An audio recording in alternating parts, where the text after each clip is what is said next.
Growing up in the Bible Belt of the United States is strange. Society itself is shaped and molded around religion, Christianity specifically. Being born and raised here in Kentucky, I've always been around religious institutions throughout my life. It was a heavy focus for members of my family despite me not being too concerned with the entire idea. I was more just upset that I was being forced to go to church on a Sunday while I had 2 days left on my Xbox Live sub and Halo 3 was calling my name. While I've never been religious myself, living here has always made me fascinated with the concept of religion, sometimes in spite of the religion I was being raised in. Coming from missionary Baptists, those Christians who, shout at the congregation and the crowd says, "Cheers, I'll drink to that, bro." They have very hardline beliefs. I said I like women! Women!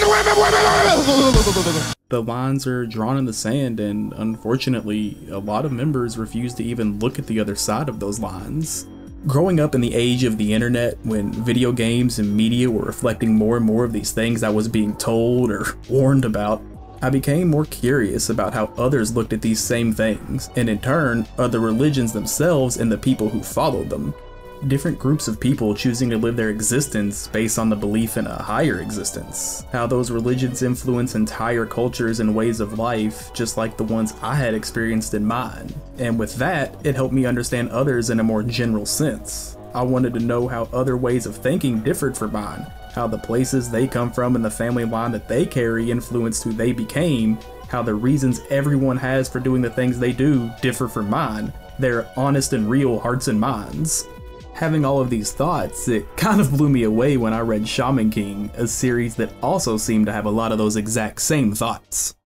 In the 4th grade, Hiroyuki Takei was first struck with a genuine interest in manga after reading Magical BT by Hirohiko Araki of JoJo's Bizarre Adventure fame. If you're a big JoJo fan, check it out. It's pretty basic, but it's also pretty neat. He had no interest in becoming a mangaka until around the age of 20, already being a father and needing stable employment to support a family. He became an assistant for Sakata Tamakichi around this time, who you might know from these super cool Mario comics, before going on to win the Tezuka Award in 1995 for his short Anna the Atako, a reoccurring character of his. This led to him meeting and eventually working under Nobuhiro Watsuki, author of Rurouni Kenshin and, Big Creep Lord himself.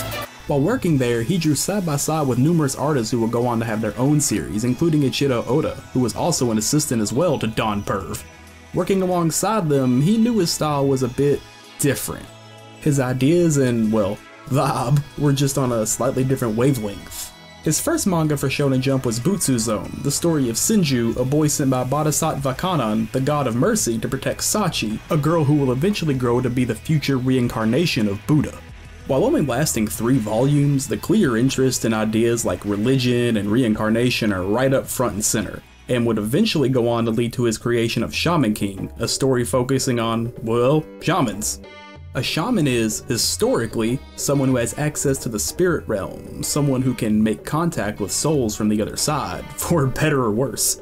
Stories of shamans have been existent in cultures going back as far as history goes, no matter what different names they've gone under. To Takei, shifting the focus from reincarnations of the gods themselves to people with the power to talk to the dead was a logical next step. A step in which inspirations came to him in a flash. Look, a lot of this info was from the Archipel video, The Soul of Shaman King, where Takei proves he's the goddamn coolest dude ever. Just go watch that video, it's a great video. After this one, I'll link it below. With this new idea about shamans and the creation of Yo Asakura, the protagonist of his new series that was heavily influenced by his own personality, he was ready for his next series in Jump, and what would follow is a legacy that is still celebrated to this day. Shaman King began publication in Jump on June 30th, 1998, and would run for 32 volumes up until August 30th of 2004, and then back again for 3 more volumes starting in 2007, ending once again March 4th, 2008. Why like that? Later. As of March 2020, it has over 35 million volumes in circulation, being another one of Shonen Jump's big selling juggernauts. It's received animes, trading card games, video games, spin-offs, reprints, and countless more examples of fanfare and love. So for a series as well regarded as it is, its odd publication history and the thoughts of the man behind the manga have always interested me. And today, I want to talk about why I think you might be interested too. Alright, I want to try and make most things as spoiler free as possible, but for this series specifically and the things I want to talk about, that's gonna be tough. I'll be sure to throw up warnings before both visual spoilers that don't have too much of a major bearing on the story, and actual EA Sports big John Madden plot discussions, so you can kinda pick and choose what you want to skip around. Cool? Dope. Shaman King follows the story of Yo Asakura, a young shaman whose goal is to one day become the, well, Shaman King. I mean, it's right there on the title. There you go. Being a shaman, Yo has the power to see ghosts, or more accurately, spirits, be it someone who died hundreds of years ago in a war during the conquest of China, or someone who died only a few hours prior down the road in a hospital. A shaman like Yo was able to use their innate mana power, the power of a shaman's soul, to fuse that spirit with a medium, bringing out their combined true power, giving it a mostly physical form. This is called an oversoul. A shaman uses these oversouls to both protect themselves from harmful spiritual elements and also defend themselves from rival shamans.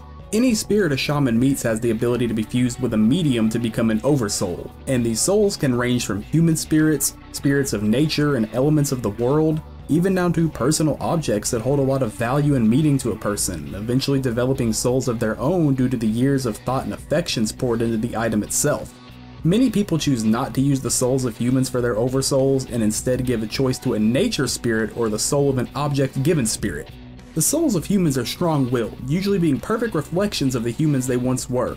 They can be resistant, stubborn, or with time evolve into a higher spirit, basically a pure soul, leaving humanity behind and becoming something more spiritual.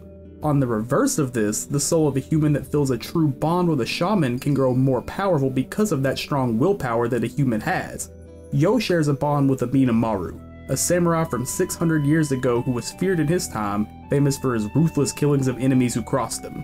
After obtaining Harusame, the sword once used by Amina Maru and the weapon he feels most comfortable using, they form a bond and create an oversoul using the power of Yo's mana and Amina Maru's soul, flowing their energy into the Harusame sword as a medium to combine their spirits, creating a powerful weapon that can both attack enemies with relentless force and defend Yo from taking major damage. Like a true protagonist, Yo's oversoul changes more and more over time, evolving with both his increase in internal mana and with the bond Amina Maru and him share, as well as a shonen power booster too. An oversoul can take many types of pseudo-physical forms and can really range from anything imaginable to manifest. I mentioned earlier that Decay's first manga love was Magical BT by Araki. Well, his favorite manga of all time, or according to the internet, is Bao, which is also by Araki. Bao's super good. If you're a big JoJo fan, you should probably check it out. So it's no surprise that the souls, abilities, and power systems would have some similarities to stands from JoJo.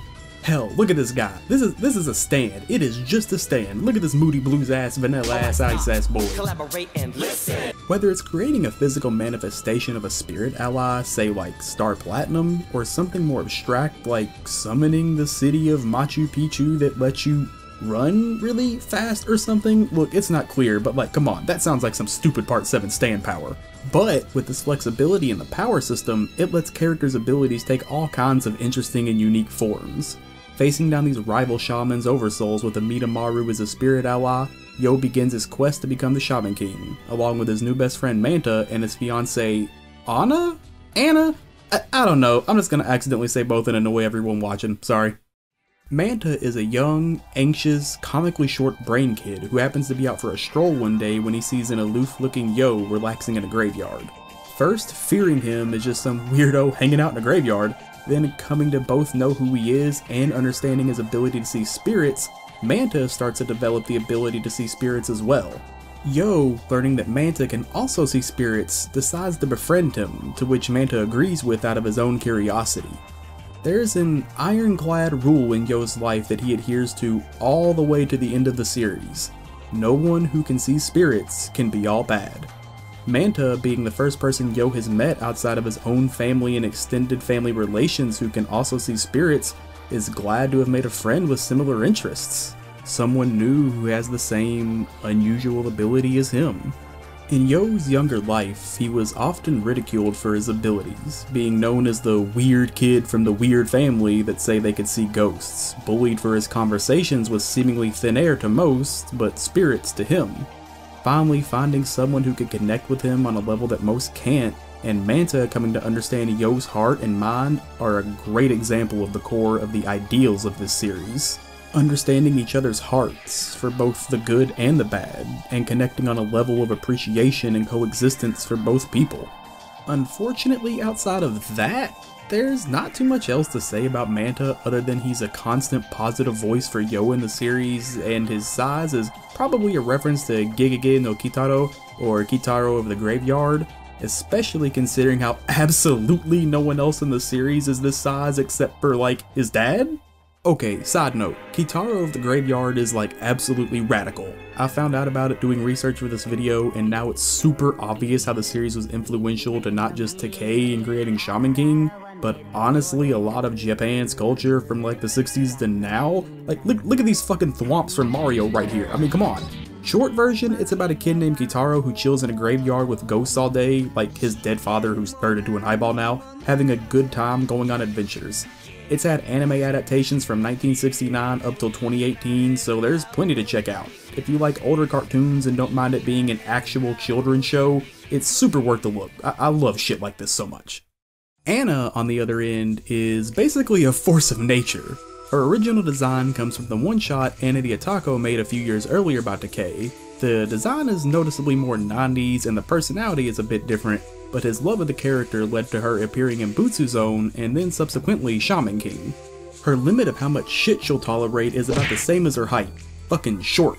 She's rash, quick to anger, and intimidating on another level, and absolutely 100% certain that Yo will be the Shaman King. So to help Yo on his journey, she's there to help train him both physically and mentally, consistently putting Yo and the crew through rigorous, sometimes torturous, training regimens, making sure her future husband is strong enough to one day achieve his goal. And the best part is, it comes from purely a place of actual love and adoration for Yo.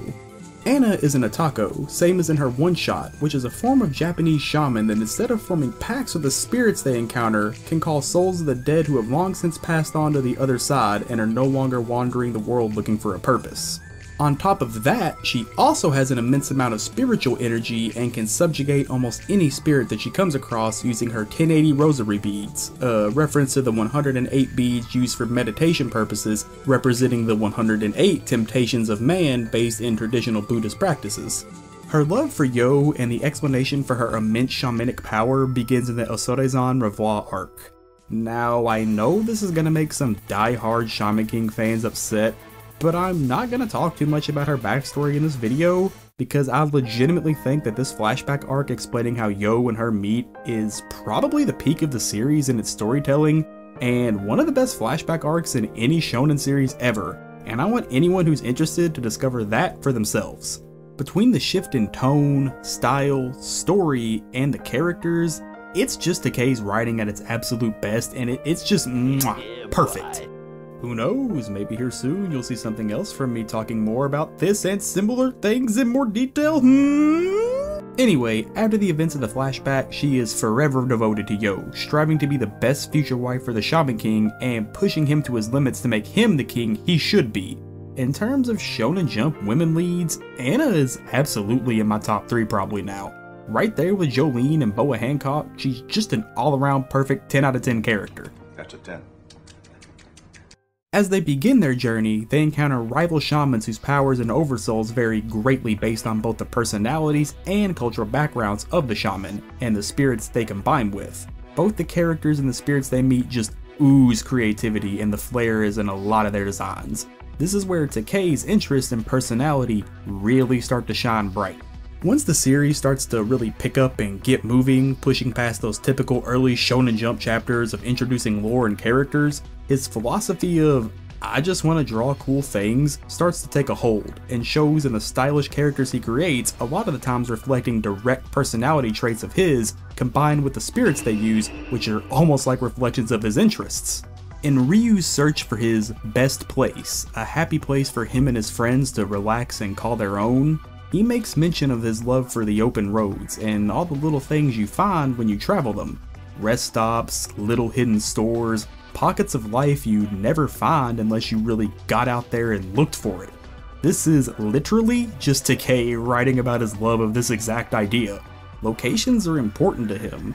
That feeling you get when you discover a new place, the heart of the open road, he's able to take all that and turn it into a major theme of a character in his story, letting that personality flow into him. Being someone from rural Kentucky, where there's a never-ending amount of weird places and people to discover and just strange shit to see, as someone who's gone on these exact types of trips of discovery to see what new things I can find, reading these chapters 48 and 49 to be exact, it really connected with me and made me much more interested in the person behind the manga. He shows a very obvious interest in other cultures and locations, with many of the cast representing different ethnicities and religions.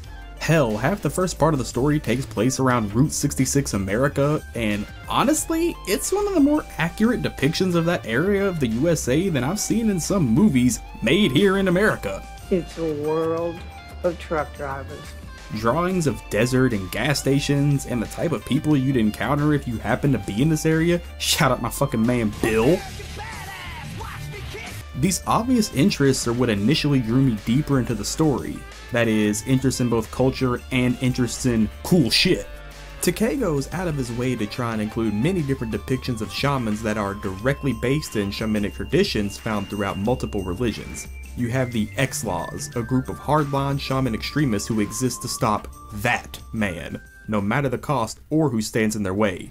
They use guns named after the archangels such as Gabriel, Raphael, and Uriel, which when they fire them, their overcells activate and their guns become giant as shit robots with god powers that are actually the souls of sports cars.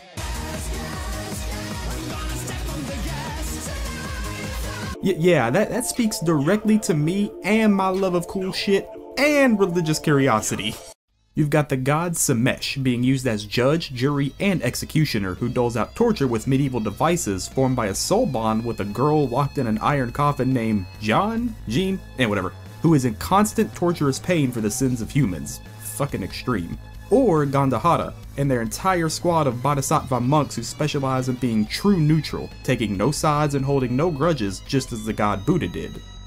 They also focus on aspects of reincarnation, but hold up, I'll talk more about that later. His interest in these historical religious beings and practices bleeds out onto the pages, and it helps add an extra layer of enjoyment from a reader perspective just because you can tell the author cares deeply about what he's drawing. In the same vein of his obvious love for aspects of different religions, he shows an interest in other cultures in general. The cast of the series is surprisingly diverse, featuring shamans ranging from Native American tribes, traditional Mexican culture, Hindu monks, German car dealers, down to Indio shamans raised in New York with a murderous street gang to mixed results, but I honestly don't ever feel his intent is malicious and it just tries to translate his interest to other culture and races, even if sometimes he draws the Japanese Mr. Popo lips.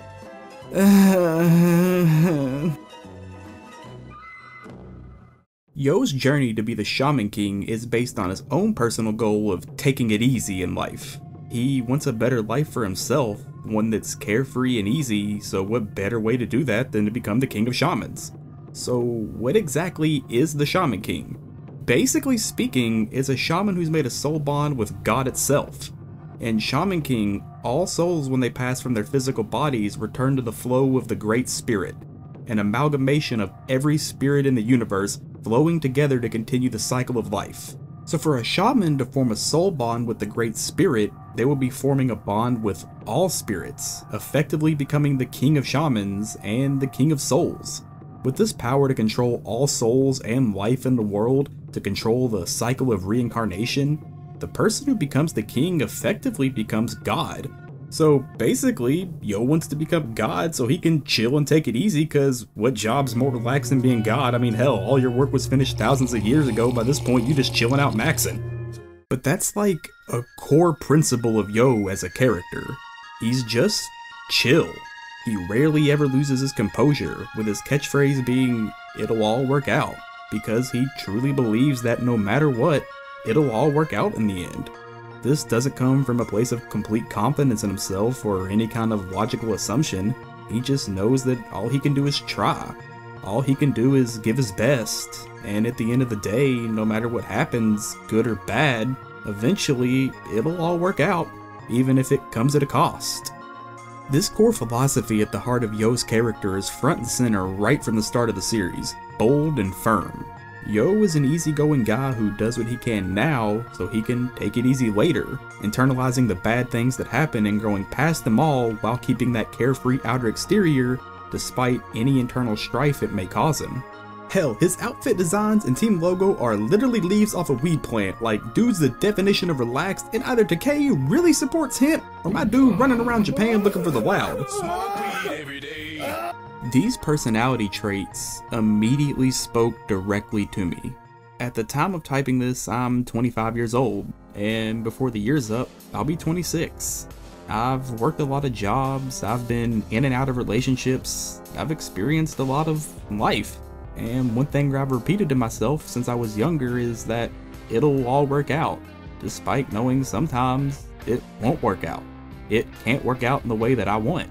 But all I can do is hope that eventually, even if I don't know what to do now, and things don't work at first, that it will work out, and I'll overcome whatever's blocking me, internalizing any losses that I might have to take to build for a better future.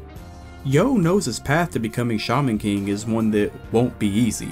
Between rival shamans, Native Americans with alien tech, and the moral struggle of hurting others for your own gain, it's a journey he has to face with an it'll all work out attitude. And not only does he hold this idea close for himself, he extends it to others on the journey, radiating both positivity and compassion. He doesn't get mad at enemies most of the time. He understands that everyone fighting has their own reasons for doing the things that they do, and he doesn't hold it against them, even if that same person is responsible for the death of a friend.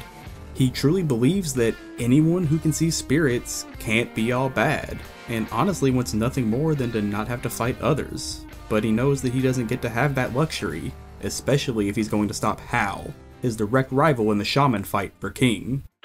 Alright, I'm going to be talking about the main villain of the series here, and a little bit about the ending of the story more towards the end of the video, so I'm going to put a spoiler warning now for general conversation about Hal with info that's given fairly early on in the middle of the series, and a double warning in a bit for the final volume's final chapter stuff. One more time, this section will cover stuff from around volume 7 to 26, with focus on the villain, but not the actual ending stuff yet. You'll get one more warning. Sound good? Dope. Hal is an enigma.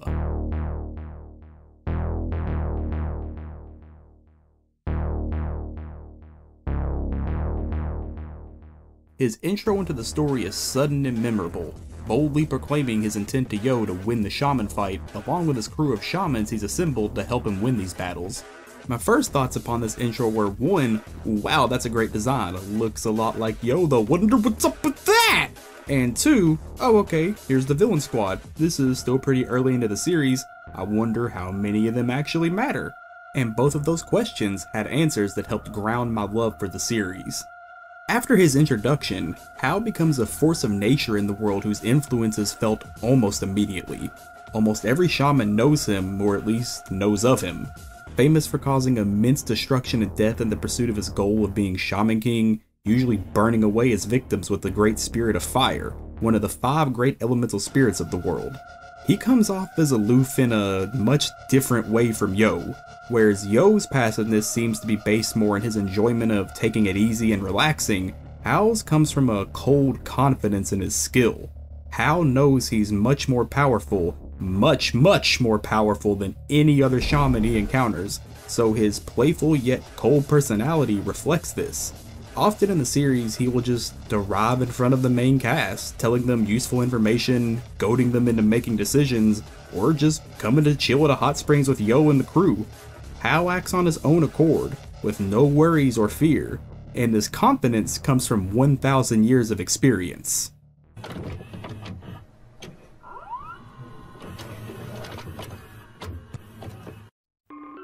Hal was born around 1,000 years prior to the start of the story, living as a poor child in the Heian area whose mother was murdered for her ability to see spirits. His abilities grew out of fear and spite. He internalized all the hatred he felt towards the humans who killed his mother. He learned to read others' minds based on the distrust that he felt, and from that point on, was flooded with the feelings and emotions of all the people around him who hated and feared him, this strange son of a witch who no one understood, and his hatred only grew in turn. This fostered powerful demons in his own heart, only growing his already immaculate abilities further. Hal sought to create a world where only shamans and souls could exist, where normal humans no longer had any right to exist. With these beliefs, he attempts to take control of the Great Spirit for himself, resulting in his death. Death not being enough to stop him, his soul goes down to hell when he fights his way to the top, earning his reincarnation 500 years later.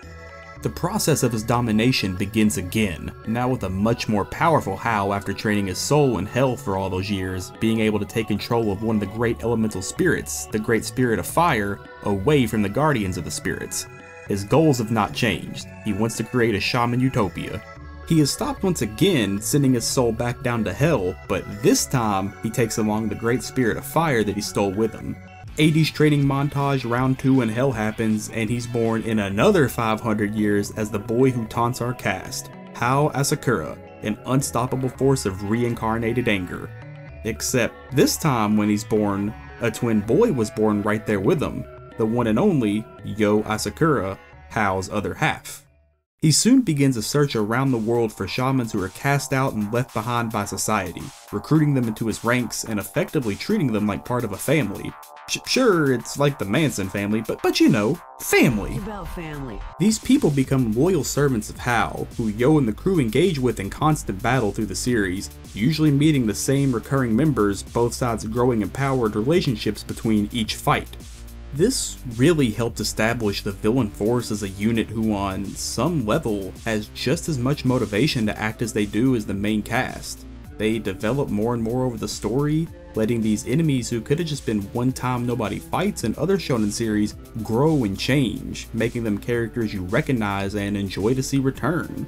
So with all that backstory for Hal out of the way, I want to talk now about the yin and the yang, the two brothers, and what I feel is the core of the series. Alright, here's the big spoilers for the end plot of the story, final volumes and all, so only recommend watching this part if you already know what's up, or just don't care.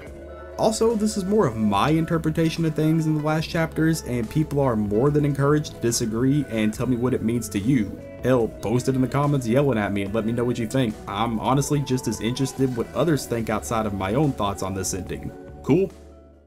Yo follows a very pacifist philosophy. Most of his total fights in the series are solved with no major injury to his opponents and usually involve more injury to himself. He hates fighting, he hates conflict. Now, obviously at the start of the series, this was still a developing concept, so early on he'd still just whack someone upside the head with no remorse. But as time goes on, all these battles he must endure for the Shaman King spot take a legitimate toll on him. His heart hurts having to see all this anger, death, and destruction. And on the other side of the coin is Hal, reveling in all the things Yo hates and forcing them onto him to deal with. But for as much as Hal taunts him, it all seems to be for the sake of making Yo stronger. Stronger to use him at the end of this journey for the Great Spirit in his own ways. For as much bad blood and as many disagreements between the two, they never really feel like they hate each other. Hell, they almost don't feel like they even dislike each other a lot of the times. Hal seems more just interested in Yo than anything, and Yo just seems sad. Sad that his brother is hurting inside like he is and has been for over 1,000 years. While reading the last few chapters, you're shown Yo's true feelings that he's had this entire time, through his whole journey. I'm not the biggest fan of people either. Yo's feelings are the same as Hal's, they always were. Yo lived as a bullied child for who he was, and sees humans for who they really are, so it makes sense that he would have the same feelings as Hal. But where Hal saw this and decided to end it all himself, wiping the slate clean, Yo saw the other opportunity, to prepare for the future and to try and right the wrongs continually made by humanity throughout the years. This kind of recontextualized the entire story for me in a few ways. It made the smaller exchanges and thoughts Yo had to this point just profoundly more sad. Yo has lived a life in a carefree way, but he's not unreceptive to the ways of people. The anger and sadness Hal felt, Yo felt too. After all, they're twin halves of the same person, basically. Only where Hal felt this rage and decided to end it all, both out of anger and pity for humanity, Yo just chose to see the potential for a brighter future.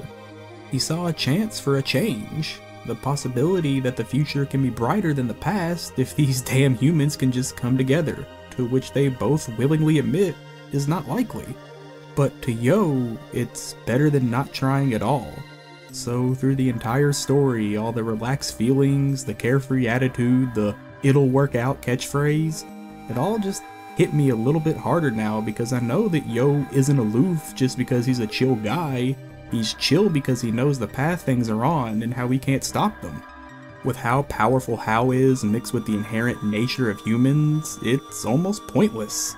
So all he can do is take it in stride and prepare for what's next. They both understand that humans, if left alone, will end the world due to their ways.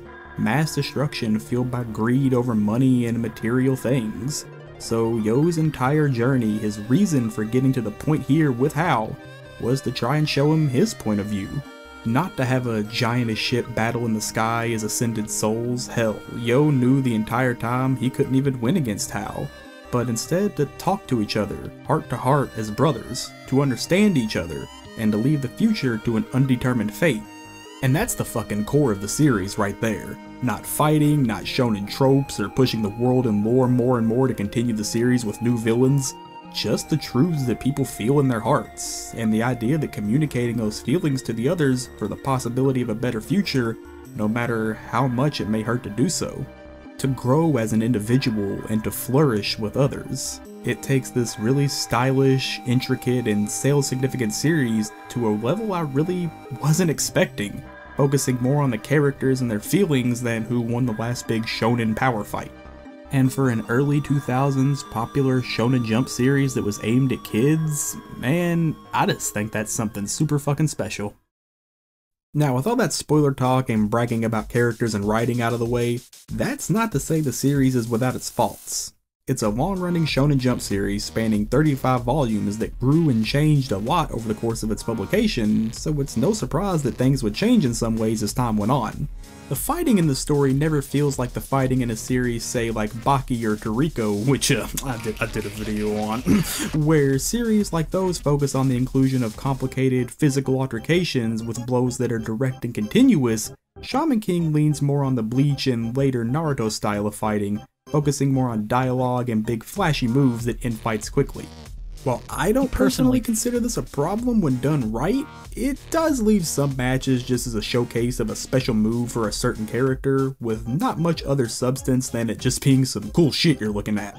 There's also mana or Furyoku in the original Japanese version, and the idea of reincarnation in general. Alright, here we go. I mentioned earlier that mana was a shaman's innate spiritual ability. In true shonen fashion, shortly into the series, characters' mana levels are given numbers to quantify power into a more binary system. And with that, if a character was to say, end up dead, if they are reincarnated back to life, their innate mana doubles. This creates a repeating flow in the series of literally just killing characters only to revive them so they become stronger arbitrarily. My opinions on this are like incredibly mixed. While reincarnation is a very relevant theme to the series, and where it fucking works super well, especially in the case with Hao and his 1000 year rebirth quest. But so many deaths feel like they just exist to power up characters, and even after those power-ups, they don't feel significant. Joko here, or Joko Love depending on where you read it, is shown multiple times in the series as having the highest mana count of the main cast. This is due to literally him dying and being revived multiple times. Okay, fair. Kill characters to power up. I'll accept it. Hell, Dragon Ball has entire training arcs in the afterlife. The problem is, even after this power up and the writing going out of the way to make sure you know how much more powerful he's grown, it's almost negligible in the grand scale of things. Hell, it basically just serves to win the comeback fight and then it's back to obscurity for Joko Love, but also kinda like Dragon Ball. And the even bigger problem is, it's not just regulated to one character, it's most of the entire cast. Some characters do get to shine more than others through these reincarnation boosts, but honestly because of this exact problem, the mana numbers end up not really meaning too much other than it being an arbitrary grading system in the grand scheme of things. So it's easier to just ignore the numbers as a whole and let the characters act as they would as if the mana numbers were tossed to the side. Still, just a slight dent in an almost perfect power system. Starting back in '98, the art style had a very significantly unique flair to it. Character proportions and designs look almost cartoonish in a way, usually giving off a really heavy '90s style with their looks. Hands, feet, and legs all look very big and exaggerated, and characters' heads seem to be larger than their bodies, and it helps set it apart from other manga being published at the time. This entire early part of the series has a very graffiti vibe to it that feels like Takei spent his time drawing and listening to Wu-Tang for inspiration. Personally, big fan of the proportions, swear it looks like it's straight out of some Cartoon Network show from the 90s, I fucking love it. As time went on, this style slowly started to change into focusing more on the heavy line work and stylish shading of the characters, often choosing to have less busy backgrounds and focusing more on the action in the foreground, similar to something like Bleach and Kubo. God, Bleach is so fucking raw.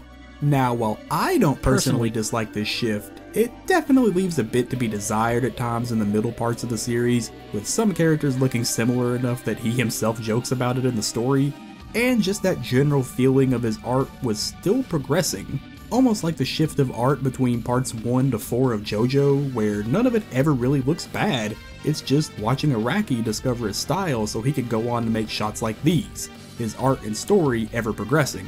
Also, going through the manga again for this video, a lot of shots just look even better than I remember, man. Takei's style is so goddamn cool. With that thought, Shaman King's original ending was at volume 32, with Takei being told by the Jump staff that it was time to begin wrapping up the story. As he says himself, he felt down that he didn't get to finish the story as he intended for both fans and himself, but he also felt a little bit of relief. He had been drawing in the weekly March of Jump for years now, and after a certain point admitted to himself, he was drawing more just to draw cool things than he was with any real thought or progression of the story, and had begun to wear himself down. This led to the manga's abrupt conclusion at volume 32, the story left completely unresolved and threads left wide open. Then bam, a few years later, we get in a reprint, and it's not just a reprint, it's going to include 16 new chapters to finish the story. The fandom explodes. New Kaizenban volumes with redrawn cover art are released, new figures, the whole 9 yards, all printed, reprinted, and back in stores.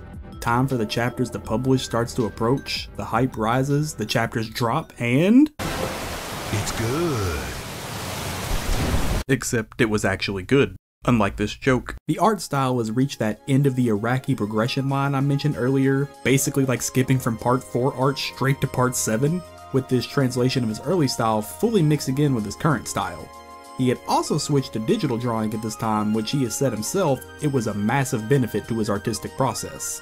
The new chapters finished releasing, and by all accounts, fans are satisfied, with opinions on the ending itself being personally more divisive for some. But for most, people just seem to be happy the story that abruptly stopped was finally over, and that the characters they had come to know and love finally reached the ends of their journeys, and Takei himself was more than happy to finally finish the story he wanted to tell. New bonus chapters were drafted up, titled Shaman King Zero, telling prequel stories from most of the main cast, most of them, giving more lore and motivations to some of the characters, as well as Shaman King Flowers, serving essentially as a sequel to the manga drawn by Takei himself with the next generation as the main cast, full Boruto mode. Except, hopefully, without tiny, mind-control aliens swimming through their bodies. Look, I wanna like Boruto, I really do. Kawaki is so cool, but... Currently running is Shaman King Superstar, which is basically side stories and what-ifs for the series that Takei draws up occasionally for fun. For what it's worth, if you like the main series, check these out, they're worth your time. There's also Marcos and Red Crimson, which I haven't read yet, so... So now, here at the end, the last thing to mention is how to experience the series. It did have an initial run in the US, with Viz making some censorships here and there and reworking some names, but it's a mostly fine translation. This run only covered the original 32 volumes, and at this point in time, you'd have to be a hedge fund manager to afford them all due to how out of print they are, like Jesus Christ. Come back when you're a little, richer. There was also an anime that ran from July of 2001 to September of 2002 that got one of them 4Kids dubbed, so you know what to expect with that. Are you totally sure this isn't just a really big snail? No, Morty made it. I mean, bat skulls are good for any occasion. Grin and laugh all you want, sorcerer, but you cannot hide the smell of decay. English theme song fucking slap though. Around you, look beyond. You could make an unbreakable bond. The world around you's not what it seems. It's all revealed beyond your wildest dreams. So many things I never could see. So many choices falling on me. Could it be my destiny to be shot? It covered about 2/4 of the original series run and got its own anime-only ending. I'll be honest though, even though I've been using footage for it in this video, I've not taken the time to watch more than like 5 episodes. I think the voice cast for the original Japanese version is actually stellar, and the music is beyond great, but I just can't get over how much more I enjoy looking at this manga and letting the character's personality shine through Decay's art. Also, it's a budget anime, let's be real, it's got charm but not a lot of that cash money. Kodansha has recently re-released the entire series with Comixology here in the US, being completely available digitally, even free if you have Amazon Prime. These re-releases do make minor changes here and there for the sake of censorship just like Viz, but honestly, all in all, it's a fine re-release. Over the course of 2021, they also plan to release them physically in 2-in-1 omnibuses, so if you're like me, you can get those for your shelf. Okay, so this is last minute because this video took me forever, but I got the first one myself. Here's some hastily taken pictures. While I am happy with the overall quality, these are perfect editions, quote unquote, but don't include any of the color pages, so that's not perfect. These pages are available if you read the digital versions, but still just a slight downer in an overall decent package. Lastly, in the summer of 2020, amidst the hell that was 2020, it was announced that Shaman King was getting a brand new anime, starting from the beginning and hopefully telling the full story. This was something rumored and asked about for years, but was never confirmed, with the most recent news being from an interview in 2017 where Decay stated that he wouldn't sign off on another anime unless they secured the rights to the original anime's music and voice actors. So I guess he felt the same as I did about those aspects. With the announcement of the new anime, I assume those things have been secured, so April 2021, let's fucking go! Yeah, also super last minute, but the anime's out now, so go, right now, Japanese Netflix, go! To tie this all back into a neat little bow, it was just a wild ride reading and rereading this series over the course of the last few months. It piquing my interest in religion and cultures that aren't my own, then tricking me into being about what I really enjoy and focusing more on philosophy and the characters and how they interact and affect the world around them. It was an amazing sucker punch that I'm really glad I got to experience. Like, hell, it showed me one of my favorite new protagonists in any series I've read or watched so far. I mean shit, I dropped like 550 for these figures. I love these 4 boys. Is this just an excuse for me to flex my figures? Yeah, absolutely. I feel like with the return of the series this year in animated form, Shaman King could have another major growth in popularity, and I absolutely believe it deserves it, and that Decay has earned his time to shine in the light again. Until then, I'm happy to just chill here and let the wind flow by. My faith held firm for the series' future. Just